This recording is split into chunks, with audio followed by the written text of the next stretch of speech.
du Seigneur. Amen. Amen. Alléluia. Amen. Je bénis Dieu aussi pour ta présence. Amen. Tu es tellement important pour nous par le fait que tu sois présent au milieu de nous et dans la présence de Dieu. Est-ce que tu peux acclamer Dieu pour toi-même?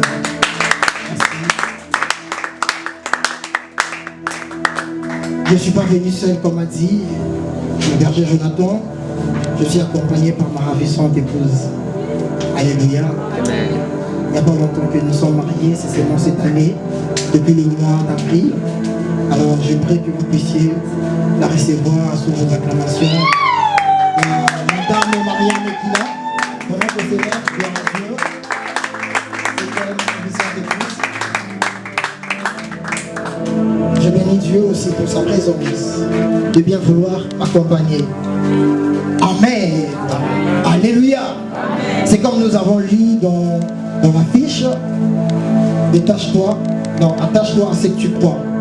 En fait, pour éviter la largesse du thème, avec le berger Jonathan, lorsque nous étions en train de traiter, nous avons trouvé de réduire, parce que, à vrai dire, le thème, c'est détache-toi de ce que tu vois et attache-toi à ce que tu crois. Alléluia. Écrivez ça ainsi. La partie qui nous intéresse beaucoup plus, c'est la deuxième partie de s'attacher à ce que nous croyons. Mais elle pourra bien nous préoccuper si nous comprenions aussi la première partie du thème. Détache-toi de ce que tu vois. Nous allons lire la parole de Dieu pour être bref. Nous sommes dans le livre de 1 Roi, chapitre 17, le verset 12. On peut honorer la parole de Dieu, s'il vous plaît. Jésus lui dit, parce que tu m'as vu, tu as cru. Heureux ceux qui n'ont pas vu et qui ont cru. J'aime la version dont il est écrit, heureux ceux qui ont cru sans avoir vu. Alléluia. Amen. Amen. La pensée de ce message, détache-toi de ce que tu vois et attache-toi à ce que tu crois. C'est une pensée divine. Une pensée qui veut nous retirer de ce que nous avons comme l'habitude de voir. Ce que nous voyons, je le représente à l'image de situations difficiles, de situations accablantes, de maladies qui nous dérangent, de problèmes qui sont tout autour de nous. Nous avons lu cette femme qui présentait que la farine et le peu d'huile qu'elle avait dans ses mains. Elle dit à Élie, qui était le prophète envoyé de Dieu, pendant que Élie lui demandait à manger et à boire, elle dit que je n'ai qu'un peu d'huile dans la vase et un peu de farine dans ma main, un poignet de farine dans ma main.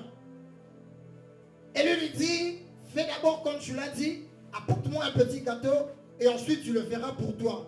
Elle a dit, tout ce que j'ai, une fois que j'en ferai pour moi et mon fils, après quoi nous allons mourir. J'étais en train de constater que ce que nous voyons nous donne comme l'impression d'être le meilleur. Je comprenais que ce que nous voyons donne comme l'impression que cela va s'arrêter là. Ce que nous voyons donne comme l'impression que c'est la bonne chose. Mais en réalité, j'aimerais dire à une personne, la plus grande chose est la chose qui te bénira. La plus grande de toutes choses, ce n'est pas ce que tu vois. Dans la vie chrétienne n'est pas attachée à ce que nous voyons. Mais la vie chrétienne est attachée à ce que nous croyons. Amen. Alléluia. Amen. Je reprends pour dire que la vie chrétienne n'est pas attachée à ce que nous voyons. Un enfant de Dieu, appelé enfant de Dieu, il doit être attaché, non à ce qu'il voit, mais à ce qu'il croit. J'ai entendu dire dans la parole de Dieu que la foi ne vient pas de ce qu'on voit, mais la foi vient de ce qu'on attend. La Bible nous dit encore dans Hébreux chapitre 11, le premier verset, la foi est une ferme assurance des choses qu'on espère et une démonstration de celles qu'on ne voit pas. Alléluia. Amen. La Bible n'a pas dit une démonstration de celles qu'on voit, mais la démonstration de celles qu'on ne voit, on ne voit pas. Alléluia. Amen. Est-ce que vous êtes avec moi? Amen. Je peux dire amen très fort. Amen. L'assurance de la vie n'est pas liée ou ne dépend pas de ce que tu vois. La vraie vie, je parle. Alléluia. Amen. Mais elle dépend de ce que tu crois. L'assurance de la vie. Amen. Amen. Alléluia. Amen. C'est pourquoi Jean-Baptiste, ayant vu l'agneau de Dieu au livre de Jean, le premier chapitre, il a dit, voici l'agneau de Dieu, celui qui ôte le péché du monde. Mais Jean 3 est allé plus loin pour nous dire, car Dieu a tant aimé le monde, il a donné son Fils unique à quiconque croit. Alléluia. Afin que quiconque croit ne périsse point, mais qui ait la vie éternelle. La Bible n'a pas dit que Dieu a donné son Fils unique afin que quiconque voit. Mais la Bible a dit que Dieu a donné son Fils unique afin que celui qui croit au Fils unique ne meure pas, mais qui ait la vie éternelle. C'est pour dire que ce que nous croyons est ce qui donne la vie. Tu veux avoir la vie, tu veux réussir dans ta vie, tu veux progresser. Bien-aimé, je suis en train de dire ce soir que cela ne dépend pas de ce que tu vois.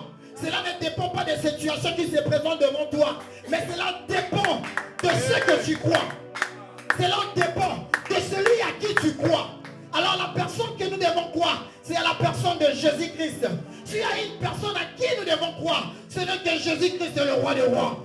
Jésus-Christ le racheté. Jésus-Christ le Fils unique de Dieu. Le don de Dieu sur les hommes.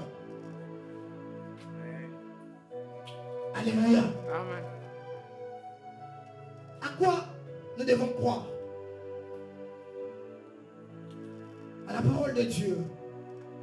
Alléluia. Amen. Nous devons croire à la parole de Dieu.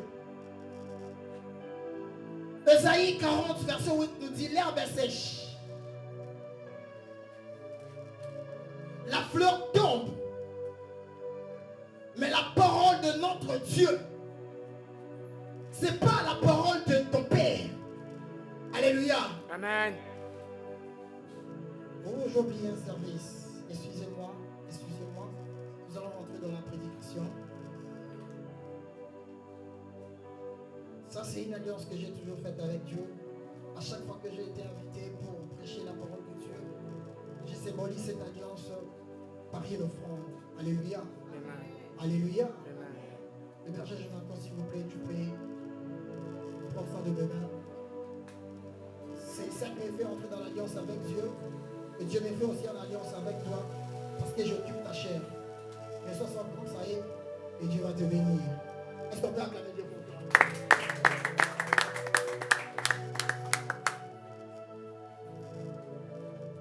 L'herbe est sèche, la fleur tombe, mais la parole de notre Dieu subsiste éternellement.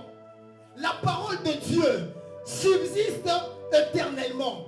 Vous savez c'est quoi subsister? C'est la chose qui continue à exister après une élimination des autres éléments. Alléluia. Amen. Pendant que la terre ne va plus exister, pendant que le ciel cessera d'exister, pendant que le fleuve sécheront, pendant que la terre sera liée et jetée au feu. Mais la Bible nous dit ceci, la parole de notre Dieu subsistera éternellement. C'est la raison pour laquelle que tu dois croire à cette parole. Amen. Parce que ce n'est pas la parole des hommes, mais c'est la parole de Dieu. Elle a une puissance. Je dis la parole de Dieu n'a pas une puissance, mais la parole de Dieu en soi, elle est une puissance. Amen. Alléluia. Amen. C'est la raison pour laquelle tu dois croire à la parole de Dieu. Ce que tu crois doit être la parole de Dieu. Il n'y a rien de ce qui a été créé qui n'a été créé sans elle. C'est pour dire que ce que toi tu veux avoir ne dépendra jamais à aucun jour de ce que tu vois.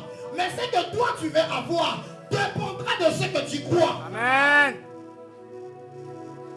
Est-ce que je me fais comprendre? Amen.